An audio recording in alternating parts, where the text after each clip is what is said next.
नमस्कार दोस्तों, आज हम आपको गोविंद द्वादशी पे सुनी जाने वाली ठाकुर जी की मनमोहने वाली कहानी सुनाने जा रहे हैं। तो चलिए कहानियां शुरू करते हैं। एक समय की बात है, एक ऋषि हवन कर रहे थे। तभी वहाँ बाल रूप में ठाकुर जी वहाँ आ गए। ब्राह्मण ने कहा कि ये अग्निहोत्र है, इसमें हवन करने से जो मन की इच्छा होती है वो पूरी हो जाती है। ठाकुर जी ने कहा जो मांगेंगे वो पूरी हो जाएगी। तो ब्राह्मण ने कहा हाँ। अब ठाकुर जी ने घर में तो बताया नहीं, वह अपने सखियों के पास पहुँच गए। अब ठाकुर जी के ग्वाल वाल कौन थे? मधुमंगल, संत सुखा, मन सुखा, धन सुखा। ठाकुर जी ने सबको बुलाया और कहा भैया आज से हवन करना है। मधुमंगल श्री रामा बोले क्यों? तब उन्होंने बताया कि ब्राह्मण ने बताया है कि हवन रोज करने से मन की सारी इच्छाएं पूरी हो जाती हैं। तो सबने पूछा हम कौन सी इच्छा के लिए हवन करेंगे? तो ठाकुर जी हमारे हैं तो नटखटी आखिर, उन्होंने भी कह दिया कि हम इसलिए करेंगे कि हमारी सुंदर सुंदर बहुएं आ जाएं। अब ठाकुर जी अपने ग्वालों के साथ गोलाई में बनाकर बैठ गए और सूखी सूखी हवन की पत्तियां और हवन सामग्री लेकर बैठ गए और बोले कि जैसे ही मैं स्वाहा कहूँ वैसे ही पत्ते डालते जाना। और देख तन सुखा मन सुखा मधुसूदन,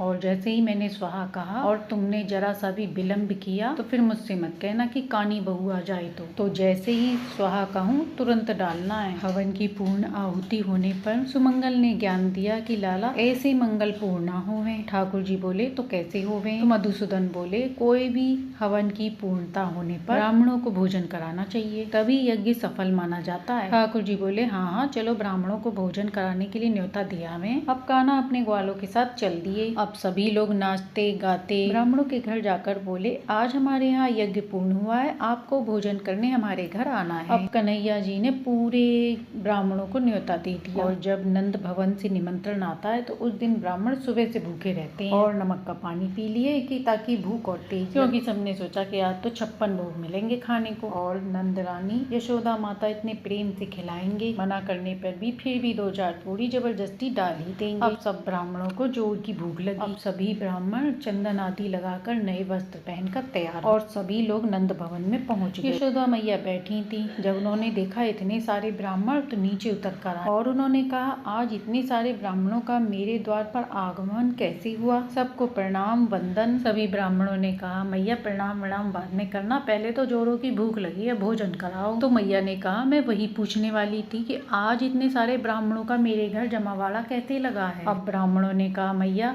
ऐसे ना पूछो, अब ये मत कहना कि आपको नहीं पता कि हम लोग यहाँ क्यों आए हैं। मैया ने कहा मुझे वाकई में नहीं पता, बताओ तो आप लोग क्यों आए हो? सभी ब्राह्मण एक दूसरे को देखने लगे और कहने लगे अरे ये तो नंद का लाला खेल गए हमारे साथ। क्या बताएं, सुबह सुबह आपका नंदलाल हमारे घर आए और कह गए सभी ब्राह्मणों को शाम को हमारे घर भोजन करने आना है। मैया हम तो सुबह से भूखे हैं कि अच्छा अच्छा भोजन मिलेगा, इसी कारण हम यहाँ आए हैं। मैया ने कहा देखो मुझे पता नहीं था कि आप लोग आने वाले हो, भोजन की व्यवस्था करने में मुझे थोड़ा समय लगेगा और जब तक मैं व्यवस्था करती हूँ तब तक आप अपने यजमान को तो ढूंढ लाएं जिन्होंने आपको निमंत्रण दिया है। मैया सभी के साथ निकल पड़ी ठाकुर जी को ढूंढने। तभी देखा घर के पीछे ठाकुर जी अपने ग्वाल वालों के साथ खेल रहे थे। मैया ने कहा लाला ओ कन्हैया। जैसे ही ठाकुर जी ने पीछे देखा सभी ब्राह्मणों को तो बोले ओ मधुमंगल ये तो सच्ची में आ गए सभी, हम तो ऐसे ही आनंद में निमंत्रण दे के आए, ये तो सच्ची में आ गए। सभी ग्वाले बोले हाँ ये तो सच्ची में आ गए, अब तो मैया को लेके आए हैं, अब तो मैया मारेगी। ठाकुर जी बोले अकेले नहीं जाऊंगा, तुम लोग भी चलो मेरे साथ, सभी लोग पिटाई खाओ। सभी सखाओं ने कहा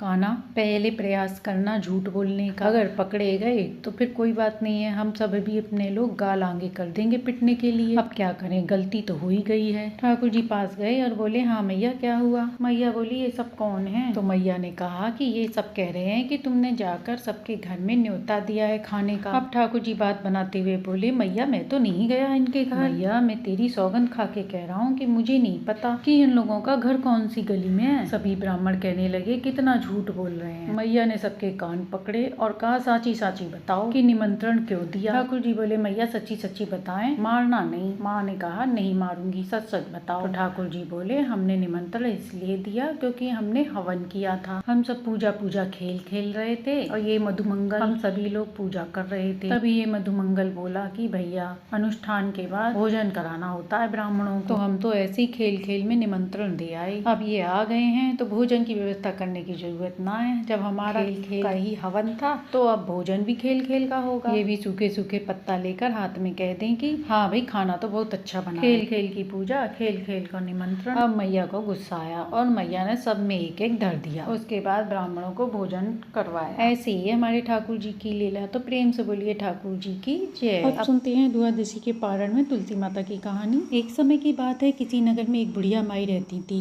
वह तुलसी माता की बहुत बड़ी भक्ति थी। जब भी कार्तिक माह का महीना आता हमेशा पूजा पाठ करती, दीपदान करती। उसकी भक्ति से मैया इतनी प्रसन्न होती कि एक कटोरा खिचड़ी रखकर चली जाती। बुढ़िया माई के पड़ोस में एक औरत रहती जो उसे देखती जलती कि इसका कोई नहीं है, फिर भी इसे खाने को खिचड़ी मिल जाती है। एक बार बुढ़िया माई स्नान करने गई, पीछे से तुलसी मैया आई और खिचड़ी का कटोरा रखकर चली गई। पड़ोसन ने देखा बुढ़िया है नहीं, तो उसने खिचड़ी का कटोरा लेकर घर के पिछवाड़े रखाई। उसी समय माघ कार्तिक का महीना चल रहा था। बुढ़िया माई आई, उसे खिचड़ी का कटोरा नहीं मिला, वह भूखी रह गई। बार बार यही कहती, कहाँ गई मेरी खिचड़ी, कहाँ गई मेरा कटोरा। दूसरी जगह जहाँ कटोरा पड़ोसन ने फेंका था वहाँ एक पौधा उगाया और उसमें फूल आने लगे। उधर से एक राजा गुजर रहा था, उसने फूलों को देखा तो तोड़कर घर ले आया और वह फूल अपनी रानी को दे दिया, जिसे सूंघने पर रानी कुछ समय बाद 2 पुत्रों को जन्म दिया। जब वे बच्चे बड़े हो गए वह दोनों किसी से बोलते नहीं थे, पर जब वह शिकार खेलने जाते तो रास्ते में वही बुढ़िया मिलती और कहती, कहाँ गई मेरी खिचड़ी, कहाँ गया मेरा कटोरा। बुढ़िया की बात सुनकर वह दोनों लड़के कहते, हमें तेरी खिचड़ी, हमें तेरा कटोरा। हमेशा ऐसा ही होता।